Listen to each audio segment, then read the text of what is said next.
This is Dr. Caroline Peterson and Natural Women's Health Institute. One of the things that I evaluate is the fluid body. When I think of the fluid body, I'm thinking of really three different things. I'm thinking of the vascular system, which is made of the arterial blood and the venous blood.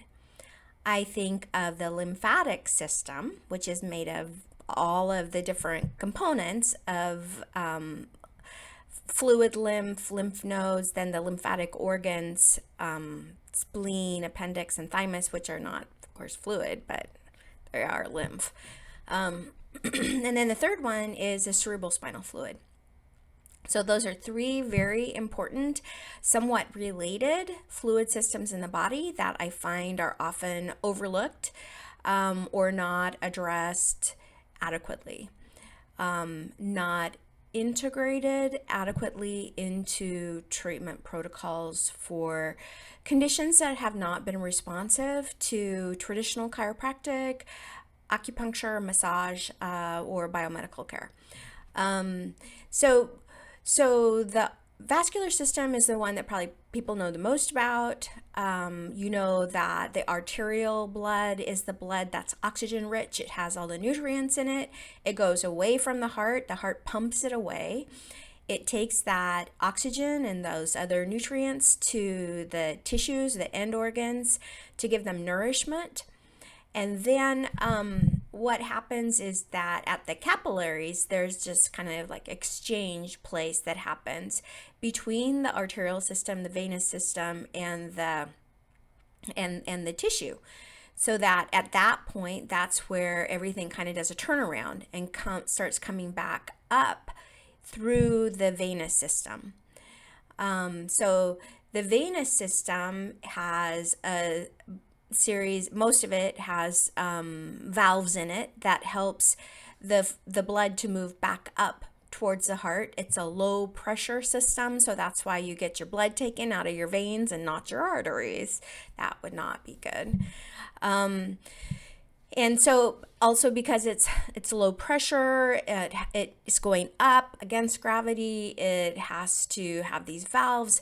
It's a system that can become compromised and often will lead to the types of symptoms and syndromes that I see that are related to congestion, that are related to musculoskeletal pain that has not resolved, to musculoskeletal intervention.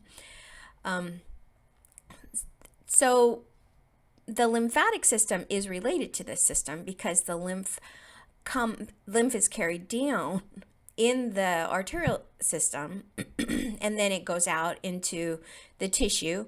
The lymphatic system is in part related to the immune system. It's in part related to the detox system of the body. It carries a lot of protein in it. So when the lymph goes out into the tissue or the end organs, this is called interstitial fluid. And then some of it will come back into the venous system, and some of it will then also go into the lymphatic drainage system. So the fluid lymph has its own channels that move up towards the heart. These channels are different than the arterial system in some ways. They do have little valves, so they move things in one direction. They don't have a big pumping system like the heart. They have little teeny weeny pumps here and there. But the lymphatic system primarily the deep lymphatics rely on movement, exercise to get them moving in particular. The breath, proper physiologic breathing is also a tremendous mover for the lymphatic system. So people who have lymphatic congestion often are not moving enough, either physically through exercise and kind of gross movement patterns, and also just like that repeated breath 6 times a minute. That is not happening in a way that is physiologic. That's moving the rib cage, the core is engaged. And so then that's another factor why it's hard to get the lymph system back engaged. Now, what I'm talking about really is people who haven't had surgeries that would take out lymph nodes and things like that.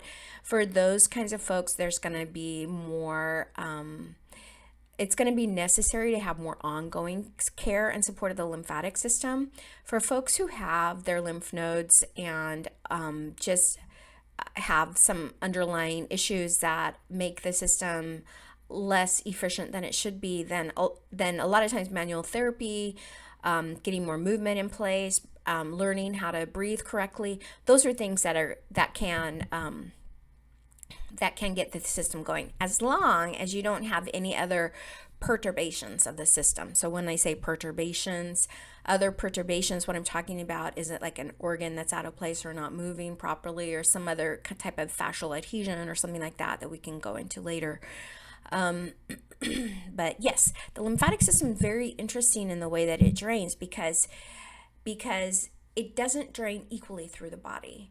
So the left side of the body is going to take almost the entire lymph system. So it all drains here. It all drains in the collar region. And of course also the blood all drains here too, because that's where the heart is. So the left subclavian vein is going to take everything from the left side of the body, the whole entire belly, both legs, and then the right side is only going to drain the right head, right arm, right chest. But then part of that drains over into the left side. So it's really inequitable distribution of labor, but it seems to work. It seems to be a fine design as long as it works. So that's the lymphatic system. So the third system is the cerebral spinal fluid system. So the cerebral spinal fluid is the fluid that bathes the central nervous system. So the central nervous system is the brain and spinal cord. So the cerebral spinal fluid is inside of the bag that holds the brain and the spinal cord, and that is the meninges. The meninges is made up of different layers, and the layer that we work on primarily is the dural layer, and that's what we use for like craniosacral therapy, because we can influence the container that way, and also the cerebral spinal fluid movement patterns that way. So the meninges hook on in the skull, the upper cervicals, and also down in the sacrum at the bottom of the spine. So that's why a lot of times in craniosacral therapy we'll work the top and the bottom. That's where you have a lot of impact, because that's where things hook on. So all three of these systems have pulses, and these pulses are different. The vascular pulse is different from the lymphatic pulse, is different from the cerebral spinal fluid pulse. And so what we want to do is to listen in with our hands to feel what is happening with that pulse, wherever it is, whichever one it is that we're listening to. What we want is for there to be a sense of easefulness and rightness. If the pulse is too hard, so let's say the arterial pulse, right? So that would be a pulse you would feel because the venous system is such a low pressure system, it doesn't have a kind of pulse that you would listen into in a sort of like traditional sense. But if like the arterial system pulse is too hard, that means it's pushing against something that's further down away from the heart or up away from the heart, depending on if you're, it's further away from the heart than where it is that you're feeling that harder pulse. If you can feel like, let's say, the lymphatic pulse, that will sometimes be different from side to side, because there's also some obstruction there that's not allowing that to move properly. The cerebral spinal fluid, a lot of times what you'll feel with the cerebral spinal fluid is too much calmness in that system, that there's not enough movement in that system. So those are the pulses that we're listening to in those three fluid systems. I want to tell you a story, and it's about me. I got into a bike crash and I broke my left tibial plateau, and I had to have surgery, and I had a plate. And so that was, everybody's interest. And of course, yeah, it was of interest. But I noticed very shortly after that, probably within a couple weeks or so, all of a sudden I had flaccidity on my right leg adductor, so the inside part of the right thigh. And I also had a bunch of varicose veins down by my ankle, my lower leg on the right side. And I said, what the heck? My right side? Why is this going on my right side? And my left leg got better and my right leg got worse. I said, what is going on? I don't know what's going on. And I started having to take botanicals for venous support because I had a lot of pain with those varicosities. And what I like, Venal Blend by Vitanica, Tori Hudson's formula. It's really awesome. But I was taking so much of it, and if I didn't take it, I would have the pain, and the varicosities never really went away. And so I was like, what is going on? What is going on? And then I was introduced to the Cerebral technique, and I went to my training, the second training in abdominal viscera work, and we learned about the kidneys. And so my partner, who was like me, a total novice beginner, was like, paired up, we were kind of checking each other's kidneys out. And I remember they were like, oh, you have a right pelvic kidney. I was like, really? Oh, wow. And so, she did the technique on me. It takes a few minutes. And then I was like, wow, oh, things are starting to feel different.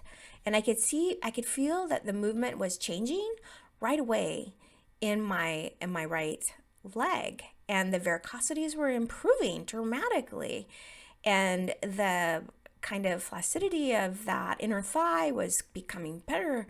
And I was like, wow, that kidney was laying on down there in my right lower quadrant, and all of the fluid could not get out of my right leg. And so I was like, wow, that's awesome. Genius. Move the kidney. But so the kidney got moved. I had some improvement, but it wasn't full and complete. And so later on over time, I learned about the venous return system and how to work with that, and how to work with the lymphatic system, draining that out of the leg. And it was only when I specifically addressed the venous system and the lymphatic system that I got more permanent resolution. Now, there is not as much forgiveness in the venous system as there is in other systems. It's a more delicate system. So I still do have to take Venal Blend from time to time if I'm doing a lot of upright walking or standing or things like that. Or if my kidney slides a bit, it can compromise that drainage again. But by and large, I'm so much better. And I just think, what if I would have had that checked like right away? Then I wouldn't have had so much damage to that venous system and that lymphatic system that's draining up out of that lower extremity. And I probably wouldn't have these ongoing problems that I have to manage with more, manual therapy and botanicals. So this is to say that there is hope, and the sooner we intervene, the more likely there is to be full resolution.